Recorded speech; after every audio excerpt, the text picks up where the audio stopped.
अगर मैं आपसे कहूँ कि आप खुद को कितना जानते हो, तो आपका जवाब क्या होगा? क्या आप खुद को अच्छे से जानते हैं? सेल्फ अवेयरनेस, जिसको लेकर कुछ लोग काफी सीरियस रहते हैं, क्योंकि वे जानते हैं इससे क्या किया जा सकता है। आप दूसरों को तब तक नहीं समझ सकते हैं जब तक कि आप खुद को नहीं समझ लेते हैं। अपनी लिमिट और ताकत, इन सब के बारे में हम तब तक नहीं जान सकते हैं जब तक कि हम खुद को न समझ लें। सेल्फ अवेयरनेस को लेकर सबसे बड़ा प्रोग्राम होता है मेडिटेशन और सबकॉन्शियस माइंड की प्रोग्रामिंग। ये दोनों ही सेल्फ अवेयरनेस को बढ़ाने के लिए सबसे ज्यादा किए जाने वाले अभ्यास है। इसे कॉन्शियसनेस के नाम से भी जाना जाता है। इसका सीधा सा मतलब है कि आपके आसपास क्या हो रहा है, इसे आप कितना समझ पा रहे हैं। जितना ज्यादा हम कॉन्शियस होते हैं, उतना ही आसपास को लेकर अवेयर रहते हैं। अगर आप ऐसा नहीं कर पा रहे हैं, मतलब आप अभी अनकॉन्शियस हैं। आइए जानते हैं ये हमारे लिए कितना महत्वपूर्ण है और ऐसी कुछ एक्टिविटी क्या है जिनके जरिए हम सेल्फ अवेयरनेस को ज्यादा से ज्यादा इम्प्रूव कर सकते हैं। हम अपने आसपास हो रही घटनाओं को कितना बारीकी से समझ पा रहे हैं, इसे अवेयरनेस कहते हैं। अगर बात बाहर की ना करते हुए खुद की करें, तो पाएंगे कि हम अपने आप को बहुत कम जानते हैं। यहाँ पर आप खुद को जितना ज्यादा बेहतर जानते हैं, उतना ही आपका सेल्फ अवेयरनेस का लेवल बढ़ता है। ये बेहद जरूरी है, क्योंकि हमारी इमोशनल इंटेलिजेंस, सेल्फ लीडरशिप और मैच्योर अडल्टहुड, ये सब इसी से तय होता है। ये एक स्किल है जिसे सिर्फ अभ्यास के जरिए डेवलप किया जा सकता है। अगर आप माइंडफुलनेस मेडिटेशन का अभ्यास करते हैं, तो इसे आसानी से अपने अंदर डेवलप कर सकते हैं। ऐसी कोई भी एक्टिविटी जो आपको प्रेजेंट मोमेंट में रखती है, वो आपके सेल्फ अवेयरनेस को बढ़ाती है। सेल्फ अवेयरनेस को डेवलप करने के 4 बेसिक स्टेज है, जो है unconscious incompetence, conscious incompetence, conscious competence और अनकॉन्शियस कॉम्पिटेंस। बिना किसी सेल्फ अवेयरनेस के आगे बढ़ना बिल्कुल वैसा ही है जैसे कि बगैर मंजिल के यात्रा करना, एक ऐसी अंतहीन यात्रा जिसमें आपको पता ही नहीं कि आपको कहाँ जाना है। लेकिन जैसे जैसे अवेयरनेस बढ़ती है, वैसे वैसे हम हर चीज को क्लियर समझ पाते हैं। ज्यादातर लोग जो जॉब या बिजनेस करते हैं, वो बगैर किसी सेल्फ अवेयरनेस के ही अपनी लाइफ को एक ही तरह से जीते हैं, बगैर कुछ नया सीखे। जब भी हम बात करते हैं खुद को जानने की, तो इसका सीधा सा मतलब है हमारे मस्तिष्क की कार्य प्रणाली के बारे में बात करना। हमारा मस्तिष्क 3 हिस्सों में बंटा हुआ है।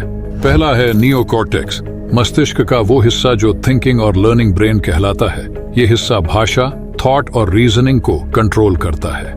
दूसरा है लिम्बिक सिस्टम, इसे इमोशनल सेंटर भी कह सकते हैं। इसमें वैल्यू जजमेंट स्टोर होती है, साथ ही हमारे पॉजिटिव और नेगेटिव एक्सपीरियंस है, उसका बिहेवियर इसमें स्टोर होता है। तीसरा है बासल गैंग्लिया, ये दिमाग का वो हिस्सा है जो सबकॉन्शियस माइंड से जुड़ा हुआ है। ये हिस्सा अवेयरनेस से नीचे है, इसलिए इसमें किसी भी जानकारी को स्टोर करने के लिए आपको अपनी सेल्फ अवेयरनेस को डेवलप करना ही होगा। ये हिस्सा हमारे मस्तिष्क का रूट ऑफ द ब्रेन है। इस हिस्से में हमारी लाइफ की वो हर इंफॉर्मेशन स्टोर होती है जिन्हें आसानी से एक्सेस नहीं किया जा सकता है। अगर आप सेल्फ अवेयरनेस पर काम करते हैं, तो आपको अपने कॉन्शियस कनेक्शन को इन तीनों केंद्र से जोड़ना होगा। अलग अलग सेल्फ अवेयरनेस एक्टिविटीज हमारे ब्रेन के अलग अलग पार्ट्स को एक्टिव करती है। हमारी ज्यादातर कोशिश सिर्फ इसलिए फेल हो जाती है क्योंकि हम सिर्फ नियोकॉर्टेक्स यानी हमारे थॉट्स और बिलीफ्स पर ही काम करते हैं। इस पर पूरी तरह से काम करने के लिए आपको अपने इमोशंस और अपने सहज ज्ञान यानी आपकी स्वाभाविक बुद्धि पर काम करना होगा। ये वो इन्फॉर्मेशन है जिन्हें कॉन्शियस माइंड आसानी से एक्सेस नहीं कर पाता है। इसे एक्सेस करने के बाद ही हम हमारे थॉट्स और बिलीफ्स पर पूरा कंट्रोल हासिल कर सकते हैं। सेल्फ अवेयरनेस को बिल्ड करने के लिए एक सेंटरिंग यानी एक केंद्र होना बेहद महत्वपूर्ण है, क्योंकि ये हमारी अटेंशन को बढ़ाता है। ये अटेंशन ही है जो हमारी लर्निंग और अंडरस्टैंडिंग को डेवलप करने में मदद करता है।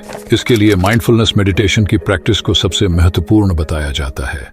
वैसे तो ध्यान की हजारों विधि है, लेकिन ये मेडिटेशन प्रैक्टिस हमें प्रेजेंट मोमेंट पर फोकस होने में मदद करती है। ये विधि एक तरह की ऑब्जर्वेशनल मेडिटेशन है, जिसमें हम अवेयरनेस को किसी पर्टिकुलर पॉइंट से ना जोड़कर एक्टिविटी से जोड़ते हैं। ये सांस लेना हो सकता है, या फिर हमारे आसपास क्या हो रहा है वो हो सकता है, या फिर हमारे दिमाग में क्या चल रहा है उसे देखना हो सकता है। लेकिन ध्यान रहे कि ये सब हम बिना किसी इंटरफियर के करते हैं। हम सांसों पर ध्यान लगाते हैं बगैर उसे कंट्रोल करने की कोशिश के। जब हम किसी भी एक्टिविटी को बगैर किसी इंटरफियर के सिर्फ ऑब्जर्व करते हैं, तो ये हमारे अवेयरनेस को बेहद तेजी से इम्प्रूव करता है। ये एक बेहद आसान प्रोसेस है हमारी सेल्फ अवेयरनेस को इम्प्रूव करने का। इसके साथ ही ये हमें हमारे यूनिक पर्सपेक्टिव को समझने में भी मदद करता है।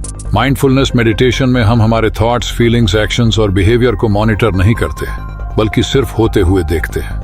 ऑब्जर्वेशनल मेडिटेशन में हम हमारे और हमारे विचारों के बीच एक स्पेस क्रिएट करते हैं। सेल्फ अवेयरनेस को बिल्ड करने की एक्टिविटी में हम हमारी बॉडी और इंस्टिंक्ट्स यानी हमारी स्वाभाविक बुद्धि के बीच एक कनेक्शन बनाते हैं। आपकी पर्सनैलिटी और कुछ नहीं बल्कि पैटर्न्स का एक कलेक्शन है, जिसमें अलग अलग तरह के पैटर्न जैसे कि हमारे थॉट्स, हमारे बिलीफ्स, हमारा नजरिया, हमारी फीलिंग्स और हमारे बिहेवियर्स को स्टोर किया होता है।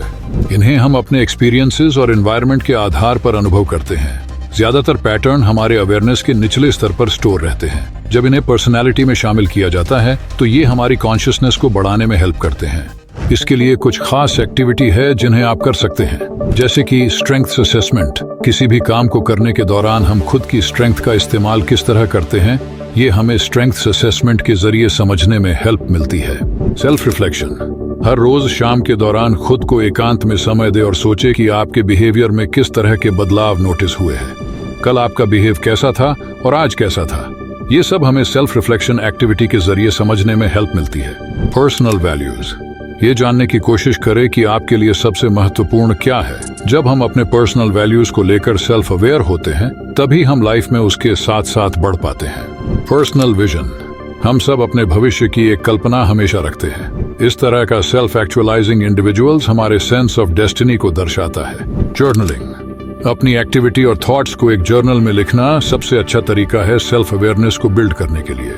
Personal narrative. आपकी लाइफ का फंडामेंटल कंपोनेंट आपके पर्सनालिटी पर निर्भर है। हमारी खुद को लेकर क्या सोच है, ये हमारे पर्सनालिटी को निर्धारित करती है। Shadow work. हमारी हर सोच के दो पहलू होते हैं, जिसे शैडो वर्क का नाम दिया गया है। रिजल्ट पर पहुंचने से पहले हमें इसके जरिए किसी एक पहलू को एक्सेप्ट करना होता है। Inner dialogue. हमारे अंतर की आवाज के भी अपने थॉट्स, फीलिंग्स और बिहेवियर्स हैं, जिन्हें समझकर हम जर्नल बना सकते हैं और आगे बढ़ सकते हैं। Observe others. हम सब पर्सनालिटी में अलग अलग है, इसलिए कई बार खुद को समझने के लिए हमें दूसरों को भी समझना होता है। इससे हमें अलग अलग लोगों को समझने और खुद को मजबूत करने में मदद मिलती है। हम दूसरों के जरिए भी अपनी अवेयरनेस, अपनी रिस्पॉन्सिबिलिटी और सेल्फ बिलीफ को स्ट्रांग बना सकते हैं। अगर आप शैडो वर्क को प्रैक्टिस करते हैं तो आपको इंसान की प्रकृति के बारे में अच्छे से पता चलता है। अक्सर हम दूसरों को बड़ी आसानी से जज कर सकते हैं सिवाय खुद के, लेकिन दूसरों को ऑब्जर्व कर हम कुछ नया सीख भी सकते हैं और उसे अपने अंदर इम्प्लीमेंट कर हमारी सेल्फ अवेयरनेस को इम्प्रूव कर सकते हैं। आप किसी अपने खास को अपने बारे में सवाल पूछ सकते हैं, जैसे कि उनके अनुसार आपके अंदर कौन सी ऐसी आदत है जो आपके पोटेंशियल को लिमिट कर दे रही है। जब वो आपसे बात करते हैं तो कैसा महसूस करते हैं, उनकी नज़र में आप कैसे हैं और आपकी कमजोरी क्या है जिसमें आपको सुधार करना चाहिए। अगर उन्हें किसी को आपके बारे में बताना पड़े तो वो क्या बताएंगे। इसी तरह आपके आसपास रहने वाले भी आपको अपनी सेल्फ अवेयरनेस को इम्प्रूव करने में हेल्प कर सकते हैं, लेकिन शर्त यह है कि वो आपके लिए सोचते हो और आपकी परवाह करने वाले हो। हम जितना ज्यादा खुद को ऑब्जर्व कर सकते हैं, उतना ही हमारे थॉट्स, फीलिंग्स और एक्शंस के बीच गैप होगा, जो कि हमें स्ट्रेस लेने और परेशान होने से रोकेगा। अगर आप सेल्फ अवेयरनेस को बिल्ड करने की शुरुआत करना चाहते हैं तो बताई गई इन बातों को अपने डेली लाइफ का हिस्सा बनाना होगा। मुझे उम्मीद है कि आपको वीडियो पसंद आया होगा। वीडियो अच्छा लगा हो तो लाइक करना ना भूलें और अगर आप इस चैनल पर नए हो तो चैनल को सब्सक्राइब करना बिल्कुल ना भूलें। धन्यवाद।